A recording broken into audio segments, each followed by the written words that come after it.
Merci d'être si nombreux aujourd'hui pour ce 15 minutes de grâce et de vérité avec le pasteur Mickey Hardy. Un très vieux chant que je vous ai réservé aujourd'hui qui nous parle du retour du Seigneur. Un chant que je me souviens, on chantait au tout début de notre conversion, ça remonte à très longtemps. Jésus revient, alléluia. Jésus revient, alléluia. Jésus revient, alléluia. Seras-tu prêt quand il viendra? Alléluia, alléluia. Si tu es prêt, il te prendra. Si tu es prêt, il te prendra. Et avec lui, tu régneras. Alléluia, alléluia. Et à ses pieds, tu te tiendras. Et à ses pieds, tu te tiendras. En entonnant alléluia, alléluia, alléluia. N'est-ce pas un cantique qui nous ramène très très loin en arrière?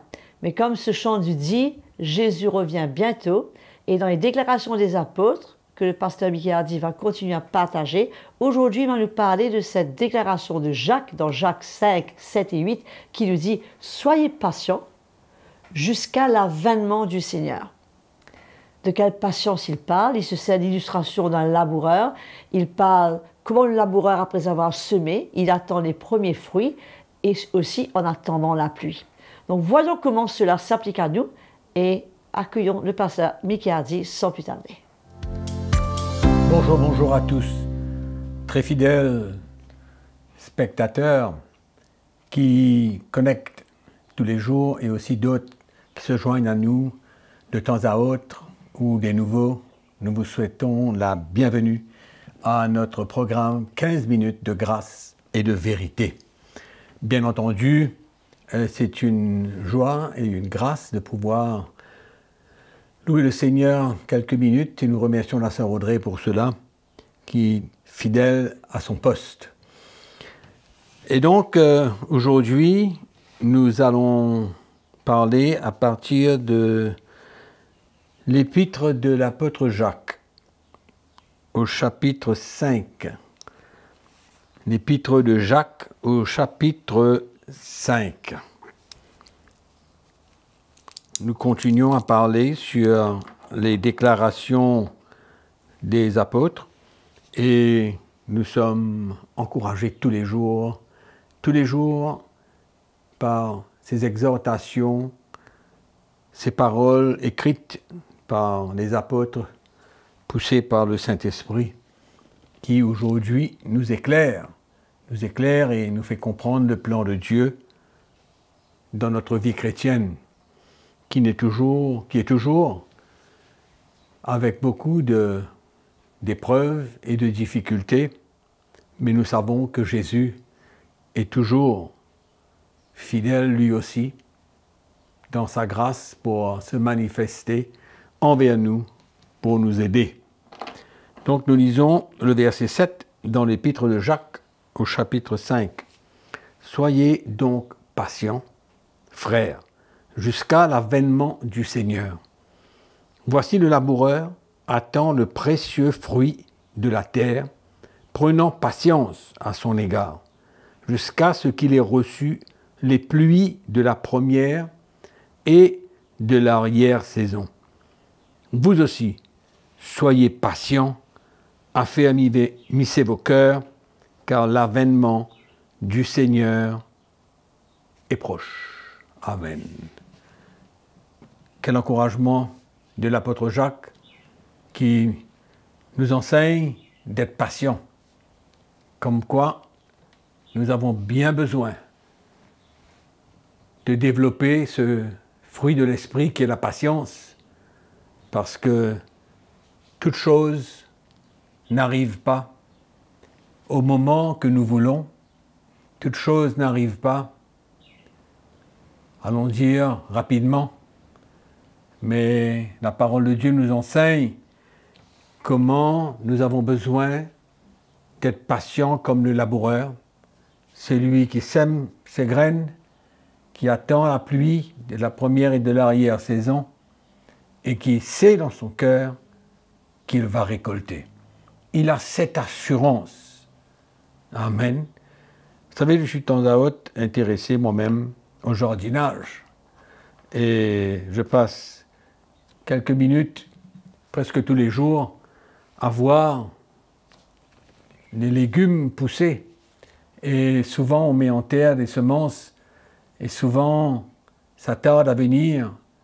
Et nous avons cette attitude souvent de se dire, ah ben voilà, j'ai semé en vain puisque ça ne sort pas de la terre. Mais nous sommes toujours piégés parce que le temps arrivera où cette semence va germer, elle va mourir, elle va germer pour pouvoir porter ses fruits. Et dans les moments que nous vivons dans ces derniers temps, je crois que l'apôtre Jacques nous enseigne d'être patient jusqu'à l'avènement du Seigneur. Jusqu'à. Combien de temps? Il a écrit ça il y a 2000 ans. Amen. Et le Seigneur n'est toujours pas venu chercher son Église. Et Jacques nous dit, patientez jusqu'à l'avènement du Seigneur. Et comme quoi on ne peut pas perdre la foi, on ne peut pas être impatient, on ne peut pas douter.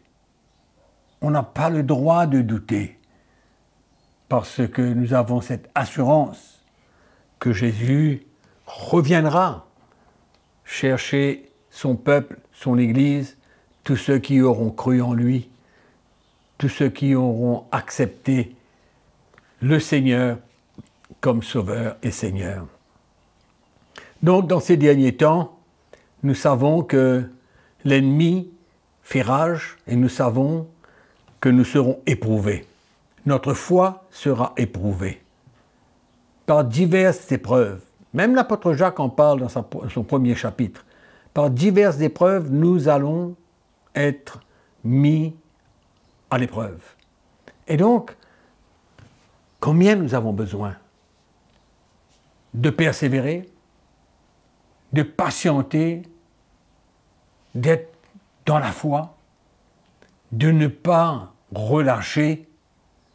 Ça prendra le temps que ça prendra, mais c'est notre appel. Et dans les versets qui suivent, l'apôtre Jacques nous parle de tous ces prophètes d'antan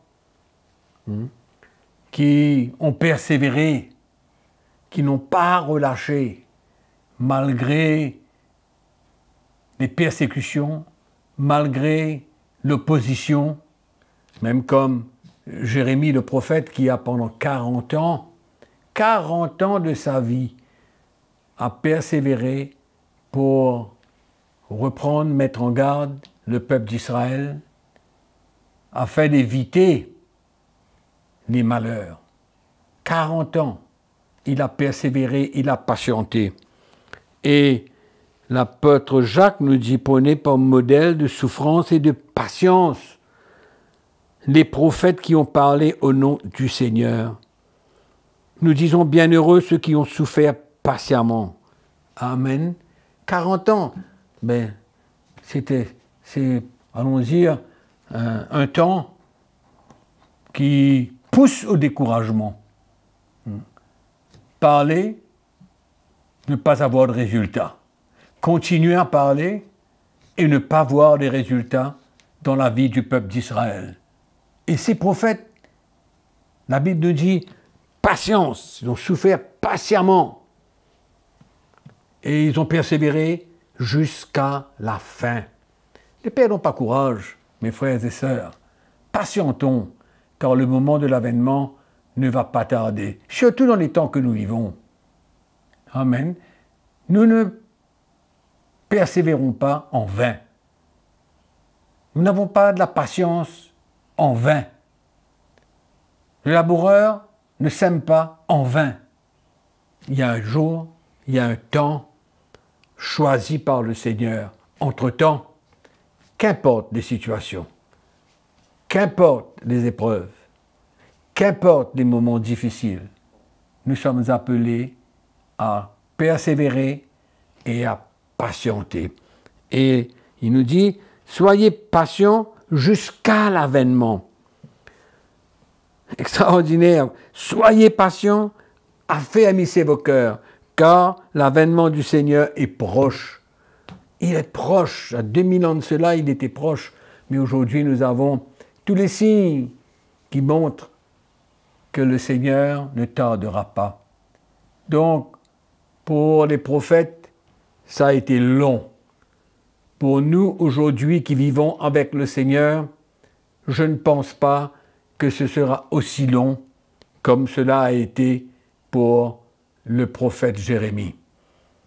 Et pour les autres qui ont vécu et qui ont parlé de la part de Dieu et qui ont passé par des moments très durs. Donc, mes frères et sœurs, qu'importe votre situation, qu'importe votre épreuve, qu'importe ce qui peut se passer dans votre vie, gardez la foi, persévérez, soyez patients, car ce que le Seigneur a promis arrivera. Le Seigneur est fidèle. La parole de Dieu nous dit que même si nous sommes infidèles, lui, il demeure fidèle. Amen. Donc, la patience, c'est le fruit de l'esprit que nous avons besoin, surtout dans ces derniers temps. Surtout dans ces derniers temps. Bien sûr que nous avons besoin de la patience tout le temps, mais dans les moments où l'ennemi tire ses plans, où il y a des situations difficiles qui se présentent devant nous, où nous avons besoin de garder notre cœur, pas une fois, mais maintes fois.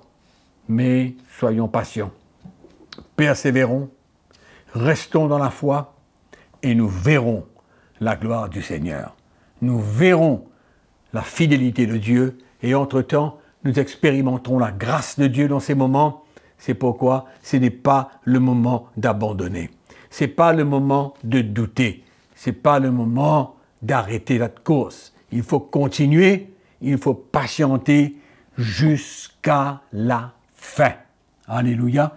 Voilà mes frères et sœurs, c'est mon encouragement pour vous ce matin afin que vous puissiez passer une très bonne journée et que la grâce du Seigneur soit avec vous et entre-temps, persévérez et n'oubliez pas que je vous aime. Amen. C'est sûr, mes frères et sœurs, que nous aurons besoin de la foi dans ces derniers temps. Nous sommes appelés à persévérer et à ne pas relâcher malgré toutes les difficultés qui peuvent se trouver sur notre route et même à souffrir patiemment. Mais mes frères et sœurs, comme nous savons, les signes du retour du Seigneur sont là. Donc Jésus revient, ne lâchons pas, ce n'est pas le moment de douter. Merci, si vous ne l'avez pas encore fait, de souscrire à cette chaîne CTMI YouTube, de cliquer cette fameuse cloche pour recevoir les notifications pour les prochains programmes et surtout, partagez le message autour de vous. Ne soyons pas égoïstes, pensons à ceux qui eux aussi aimeraient entendre cet évangile. Que le Seigneur vous bénisse et je vous dis à très bientôt.